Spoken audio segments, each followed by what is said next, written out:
क्या होता है जब कोई इंसान खुद को एक शैतानी ताकत के हाथों सताए जाने का एक एक मूवमेंट कैप्चर कर ले और फिर वो पूरी कहानी उसके साथ हो रही एक एक अजीब घटना को दुनिया के सामने अपलोड कर दे। आज हम बात करने वाले हैं दुनिया के सबसे डरावने और मिस्टीरियस यूट्यूब चैनल्स में से एक की। ये है इलाय सैमुअल का केस। इस कहानी की शुरुआत यूट्यूब पर मौजूद एक चैनल से होती है जिसका नाम था इलाय टोमार। चैनल पर अपलोड की गई वीडियोस को देखकर एक बात समझ आती है कि उनका ऑर्डर बिल्कुल सीक्वेंस में नहीं था। इतना ही नहीं, कुछ वीडियोस के टाइटल्स में इलायस का नाम थर्ड पर्सन में लिखा गया था। इससे ये अंदाजा लगाया जा सकता है कि चैनल की हर वीडियो खुद इलायस ने अपलोड नहीं करी थी, कुछ वीडियोस किसी और ने भी अपलोड करी थी। सबसे पहले चैनल की सबसे पुरानी वीडियो के बारे में बात करते हैं जिसका टाइटल था invoking the shadow of Seth of the red demon. इस वीडियो में इलायस एक ऑल्टर के सामने खड़ा दिखाई देता है। उस ऑल्टर पर जलती हुई कैंडल्स, इंसानी खोपड़ियां और एक उल्टा लटका हुआ क्रूसीफिक्स रखा हुआ था।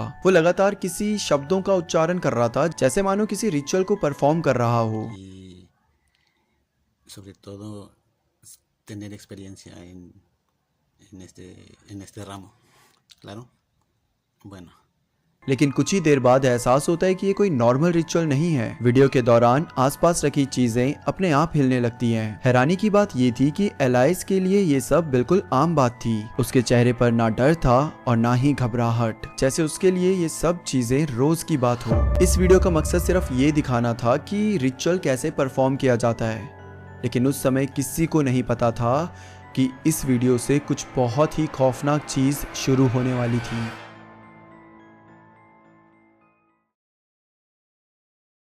अब इलायस अगली वीडियो अपलोड करता है जिसका टाइटल था घोस्ट अटैक्स मी। वीडियो की शुरुआत में इलायस किसी काम से अपने कमरे की तरफ वापस आता है। जैसे ही वो कमरे की तरफ आता है उसे अंदर से कोई आवाज सुनाई देती है। आवाज आने पर वो तुरंत अपना कैमरा ऑन करता है और धीरे धीरे जहां से वो आवाज आ रही होती है वहां जाता है। लेकिन जब वो वहां पहुंचता है तो वहां कुछ नहीं होता।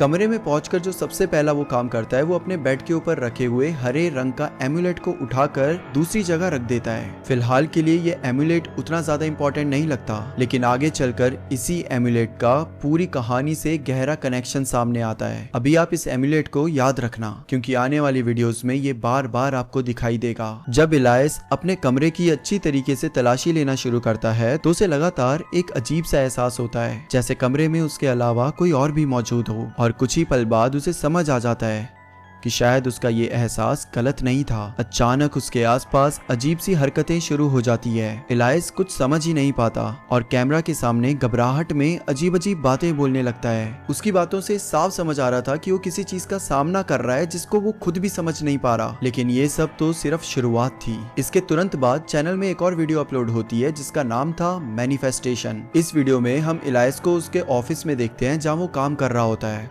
इलायस की जॉब एक नाइट शिफ्ट सिक्योरिटी गार्ड की थी। वीडियो के बैकग्राउंड में लगातार जानवरों की आवाजें सुनाई दे रही थी, लेकिन जो सबसे ज्यादा सुनाई दे रही थी वो थी मेंढकों की आवाज।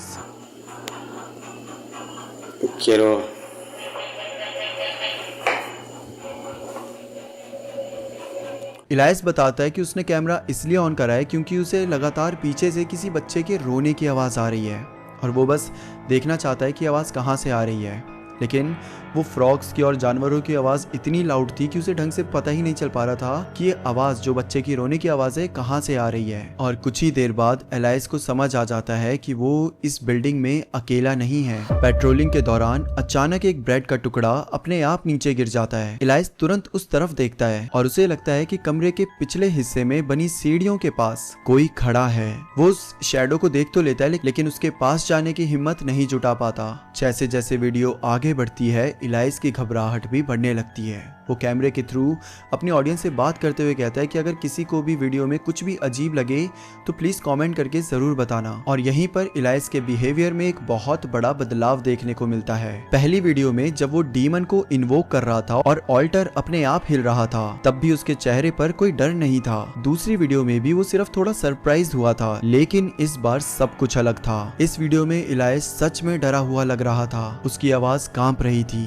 वो बार बार पीछे मुड़कर देख रहा था और हर छोटी सी आवाज पर बुरी तरीके से घबरा जाता था। पहली बार ऐसा लग रहा था कि जिस चीज को उसने खुद बुलाया था अब वही चीज उसका पीछा कर रही थी। और जब वो चीज इलाइस का पीछा कर रही थी तो एक अजीब सा पैटर्न लोगों को देखने को मिलता है कि वो चीज अपने आसपास रखी चीजों को अपने आप हिला देती या तो गिरा देती। आमतौर पर अगर ये सब रिकॉर्ड नहीं होता तो इस पर विश्वास करना थोड़ा मुश्किल होता, लेकिन ये सब रिकॉर्ड हो रहा था, लोग ये सब देख रहे थे और किसी को भी समझ नहीं आ रहा था कि अपने आप ये चीजें कैसे हिल रही हैं और कैसे गिर रही हैं। इस वीडियो का ज्यादा हिस्सा इलाइस के होटल के आसपास घूमते हुए गुजरता है। वो बार बार कहता है कि उस एरिया में उसे एक बहुत ही बुरी और भारी एनर्जी महसूस होती है और इसके बाद ये वीडियो यहीं खत्म हो जाती है। लेकिन फिर इसके बाद जो वीडियो अपलोड हुई उसके बाद कहानी और अजीब हो जाती है। वीडियो का टाइटल था स्ट्रेंज बीइंग फॉलोज मी। वीडियो होटल के नीचे वाले हिस्से से शुरू होती है। बैकग्राउंड में पहले की तरह मेंढकों की आवाजें लगातार सुनाई दे रही होती है। अगर इस वीडियो को देखो तो वॉल्यूम थोड़ा बढ़ाकर सुनना। Se escuchar aquí, en medio de este audio, porque la verdad me parece escuchar como que alguien se estaba lamentando. क्योंकि लगभग 2 मिनट्स के आसपास एक हल्की सी सांस लेने की आवाज सुनाई देती है। पहले लगता है कि शायद ये इलाइस की ही सांसों की आवाज है, लेकिन उस वक्त तो इलाइस खुद ही बोल रहा होता है तो उसकी सांसों की आवाज अलग से नहीं सुनाई देगी। सबसे अजीब बात, वो सांसों की आवाजें ऐसे सुनाई दे रही थी जैसे कैमरा के जस्ट पास कोई और भी खड़ा हो। और फिर लगभग 3 मिनट्स के आसपास एक और आवाज सुनाई देने लगती है। कई व्यूवर्स का मानना है कि वो आवाज स्पेनिश में वेनी या वेन एक्वाई जैसी लगती है, जिसका मतलब होता है इधर आओ। आवाज धीरे धीरे कई बार रिपीट होती है, जिसने इस वीडियो को और भी ज्यादा क्रीपी बना दिया। वीडियो के बाकी हिस्से में इलाइस अपने होटल के आसपास घूमता रहता है, जिधर जो उसके आसपास के पेड़ होते हैं वो बिना किसी वजह के बहुत ज्यादा हिलने लगते हैं। जैसे जैसे वीडियो आगे बढ़ती है इलाइस ज्यादा घबराने लगता है और ये वीडियो यहीं पर खत्म हो जाती है। इसके बाद चैनल पर 2 और वीडियोस अपलोड होती हैं, जिनमें पोल्टरगाइस्ट एक्टिविटी और डिमोनिक मैनिफेस्टेशन दिखाई जाती है। पहली वीडियो में इलाइस के ऑल्टर पर रखी एक खोपड़ी अचानक हवा में उछल जाती है। इसी दौरान बैकग्राउंड में छोटे बच्चों की आवाजें भी सुनाई देती है, जिन्हें इलाइस खुद भी नोटिस करता है। दूसरी वीडियो में भी कुछ इसी तरीके की अजीब आवाजें रिकॉर्ड होती है। अब तक जो भी चीज इलाइस की वीडियो में रिकॉर्ड हो रही थी वो नॉर्मली मूवमेंट्स थी, खोपड़ी का हिलना, चीजों का हिलना, पेड़ों का हिलना, कभी कभी आवाजें आ जाना, लेकिन इससे ज्यादा कुछ नहीं। बट आने वाली वीडियोस में अब हालात और ज्यादा खराब होने वाले थे।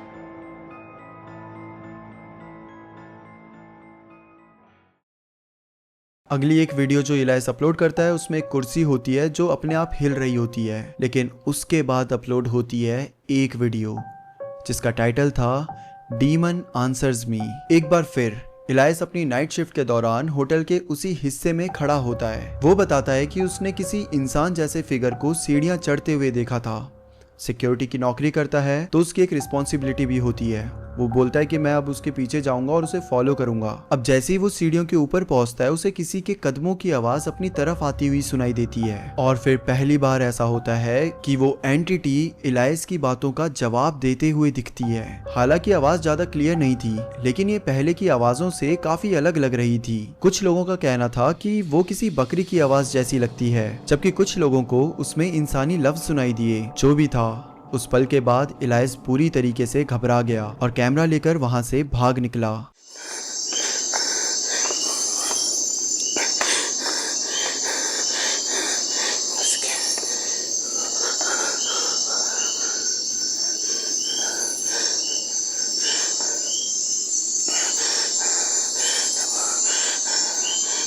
Muéstrate, te lo ordeno.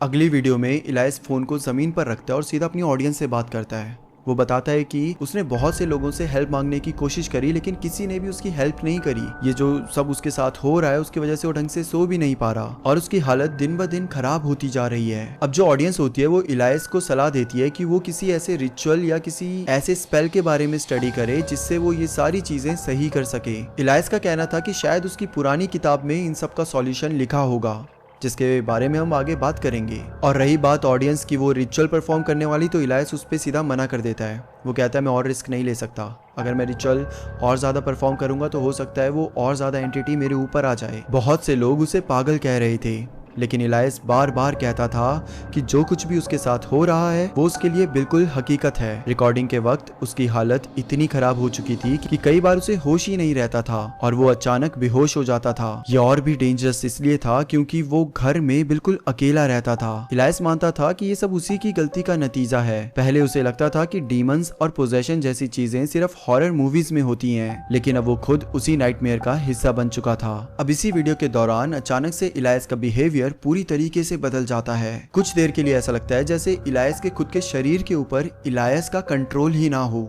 उसकी बॉडी बड़ी अजीब तरीके से रिएक्ट करने लगती है और लोगों को लगता है कि शायद उसकी बॉडी के ऊपर किसी और ने कब्जा पा लिया है। इसके बाद वीडियो में कोई और एक्सप्लेनेशन नहीं दी जाती, बट ऑडियंस को लगता है शायद इसी वजह से इलायस बार बार बेहोश हो रहा था, क्योंकि उसकी बॉडी के ऊपर कोई और कब्जा पाने की कोशिश कर रहा था। अगली रिकॉर्डिंग में इलायस एक बार फिर अपनी नाइट शिफ्ट के दौरान होटल के ऑफिस में होता है। अचानक उसे बाहर से किसी आवाज का एहसास होता है। वो तुरंत खिड़की के पास जाकर बाहर देखता है, लेकिन वहाँ कोई नजर नहीं आता। पहले वो पूरा रूम चेक करता है, लेकिन आवाज का सोर्स कहीं नहीं मिलता। जैसे ही वो डेस्क के पास झुककर देख रहा होता है, अचानक से उसके पीछे जो बड़ी सी अलमारी होती है उसमें से एक बहुत जोर की आवाज आती है जो इलायस को पूरी तरीके से डरा देती है। वेल यहाँ पर शायद इलायस को खुद भी ये चीज महसूस नहीं हुई थी, बट कैमरा में कुछ और भी रिकॉर्ड हो गया था। दरवाजे के ऊपर वाले फ्रेम में एक अजीब सी शक्ल कुछ सेकंड के लिए नजर आती है। सिर्फ एक शक्ल सी नजर आती है जिसके ऊपर बड़े बड़े सींग निकले हुए थे।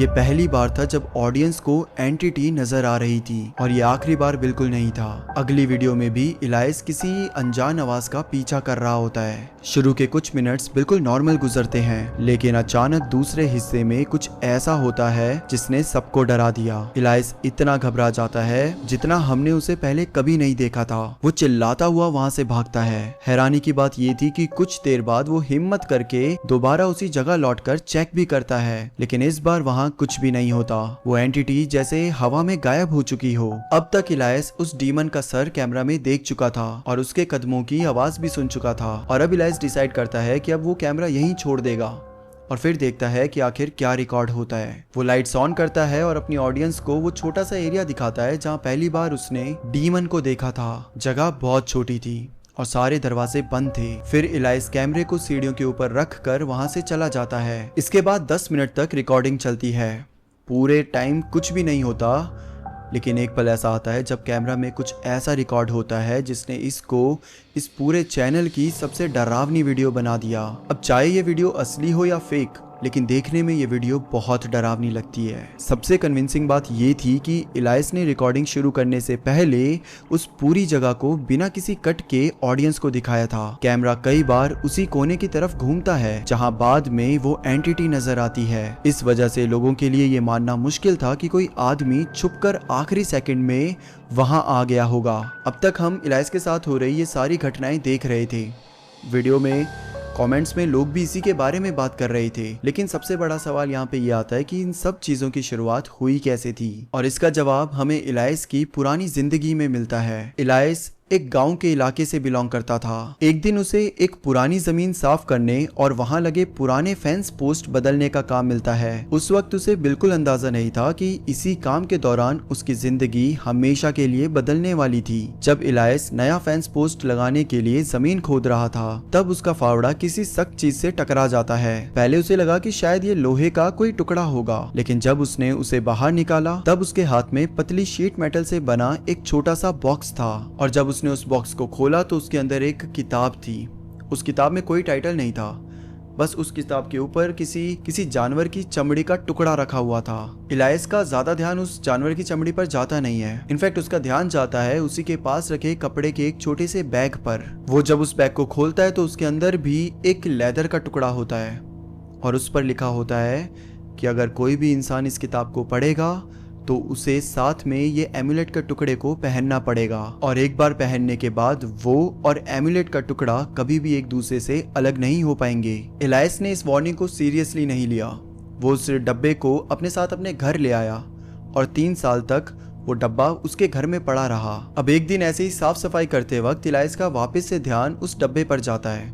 इलायस एक जगह बैठ जाता है, डब्बे को खोलता है और उस लेदर पर लिखी हुई शब्दों को वापस पढ़ता है। उसमें आगे लिखा था कि कोई भी अगर इंसान इस किताब को पढ़ना शुरू करेगा तो उसे पहले पन्ने से लेकर आखिरी पन्ने तक पूरा पढ़ना पड़ेगा। आप किताब को बीच में नहीं छोड़ सकते, और अगर किसी इंसान ने बीच में छोड़ दिया तो उसके ऊपर डीमन का श्राप लगेगा और उसकी मौत बहुत दर्दनाक होगी। इलायस उस टाइम पर खुद को एथिस्ट मानता था और इन सारी बातों पे वो बिल्कुल विश्वास नहीं करता था। ऑल्दो विश्वास नहीं करता था, लेकिन उसकी क्यूरियोसिटी काफी बढ़ जाती है। किताब लैटिन भाषा में लिखी होती है, इसलिए पहले उसने इसका ट्रांसलेशन करा और फाइनली कई दिनों की मेहनत के बाद उसने पूरी किताब पढ़ डाली। उस रात वो बिल्कुल नॉर्मल तरीके से सो गया। उसे पूरा यकीन था कि कुछ नहीं होने वाला, लेकिन आधी रात उसकी नींद खुलती है और जैसी उसकी आंखें खुली उसने अपने बेड के सामने एक डरावनी सी शक्ल वाले को खड़ा देखा। वो क्रिएचर लगभग 10 फीट लंबा था और धीरे धीरे इलायस की तरफ चलता हुआ आ रहा था। जैसे जैसे वो क्रिएचर पास आता गया उसकी हाइट धीरे धीरे कम होती गई। कुछ ही देर बाद वो एंटिटी इलायस के बेड पर चढ़ गई और इलायस का गला दबाने लगी। इलायस का सांसें लेना मुश्किल हो गया था। कैसे तो करके वो उस बेडशीट को उस क्रिएचर के ऊपर डालता है और उसको 3 बार लात मारता है। जैसे ही उसका हाथ छूटता है इलायस खड़ा होता है, दौड़ते हुए जाता है और रूम की लाइट्स ऑन करता है और जैसे वो पीछे मुड़कर देखता है रूम में कोई नहीं होता। और उस रात के बाद इलायस दोबारा कभी नहीं सो पाया। शुरू में उसने सोचा शायद ये सब एक बुरा सपना था। 2 दिन गुजरे, कुछ नहीं हुआ। 1 हफ्ता बीत गया, फिर भी सब कुछ नॉर्मल था। लेकिन पहली घटना के 18 दिन बाद वही डीमन दोबारा उसके कमरे के कोने में नजर आया। इस बार उसने इलायस पर अटैक नहीं करा, वो पूरी रात बस एक ही जगह खड़ा रहा और बिना पलके झपकाए उसे देखता रहा। अब डरा हुआ इलायस मदद के लिए एक विच के पास जाता है। उसने सब कुछ सुनने के बाद सिर्फ इतना कहा कि इलायस ने खुद अपने ऊपर एक कर्ज ले लिया है। ये सुनते ही इलायस को पहली बार अपनी गलती का एहसास हुआ और वो बहुत पछताया।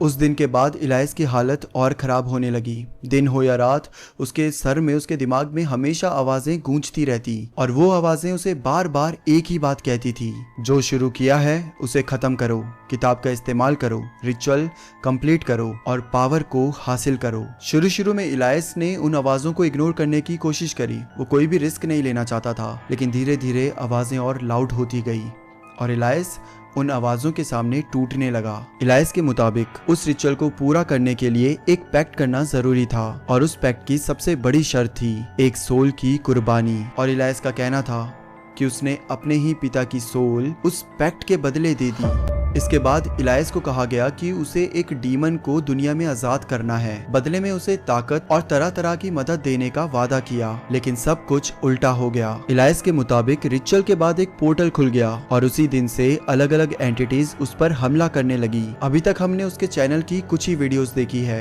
असल में तो ये उसके चैनल का एक छोटा सा हिस्सा है। बाकी ज्यादातर वीडियोस में इलायस स्पिरिचुअल और रिलीजियस टॉपिक्स पर बात करता है। कई वीडियोस में वो अलग अलग रिचुअल्स परफॉर्म करता हुआ नजर आता है और उन्हीं रिकॉर्डिंग्स के दौरान कभी स्ट्रेंज मैनिफेस्टेशंस तो कभी पोजेशंस जैसी घटनाएं भी कैमरा में रिकॉर्ड होती रहती हैं। फिर भी चैनल पर कुछ वीडियोस है जिन्हें इग्नोर नहीं किया जा सकता। उनमें से एक वीडियो में इलायस बताता है कि उसने अपना वीजा बोर्ड किसी और लड़की को दे दिया है, लेकिन बोर्ड मिलने के बाद उस लड़की ने इलायस को कॉल करके बताया कि उसे भी अजीब अजीब आवाजें सुनाई देने लगी है और कई रातों से वो भी ढंग से सो नहीं पा रही। और इलायस ने ये भी बताया कि जिस दिन वो ये वीडियो रिकॉर्ड कर रहा है उससे 3 दिन पहले उस लड़की का एक अजीब सा काफी दर्दनाक एक्सीडेंट हुआ। लड़की को काफी चोट आई लेकिन वो बच गई और फिर उस लड़की ने वही वीजा बोर्ड इलायस को वापस कर दिया। इलायस बताता है कि बहुत से लोगों ने उसे वीजा बोर्ड को जला देने या फिर दोबारा यूज करके उस पोर्टल को बंद करने की सलाह दी थी, लेकिन वो दोनों ही काम करने से डरता था। उसे लगता था कि अगर उसने गलत कदम उठाया तो हालात और भी ज्यादा खराब हो सकते हैं। उसके बाद भी चैनल पर कई वीडियोस अपलोड हुई जिनमें कोई अनजान चीज उसके घर के दरवाजे पर बार बार नॉक करती हुई सुनाई देती है। और जैसे कि हम पहले भी देख चुके हैं, चैनल पर ऐसी कई रिकॉर्डिंग्स मौजूद हैं जहां इलायस के साथ पोजेशन जैसी घटनाएं रिकॉर्ड होती हैं। लेकिन फिर आती है इस पूरी कहानी की सबसे शॉकिंग बात। 5 जनवरी 2023 को इलायस के द्वारा एक वीडियो रिकॉर्ड होती है। ये वीडियो शायद शेड्यूल्ड करी हुई थी या फिर पहले से रिकॉर्ड करी गई थी। इसमें इलायस कहता है, अगर आप ये वीडियो देख रहे हो तो मैं मर चुका हूँ। और कुछ ही समय बाद फेसबुक में एक वीडियो और अपलोड होती है।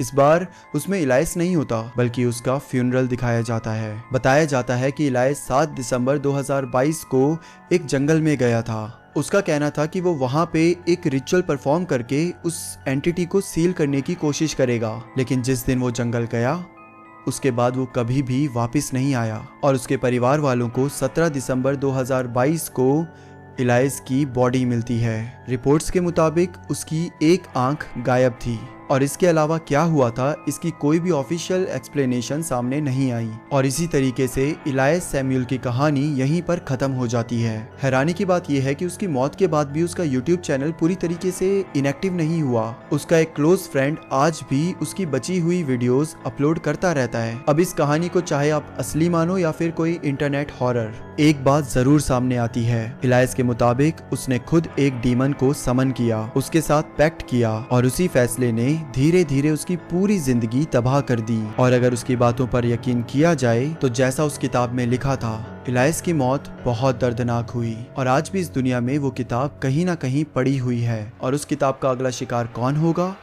कोई नहीं जानता।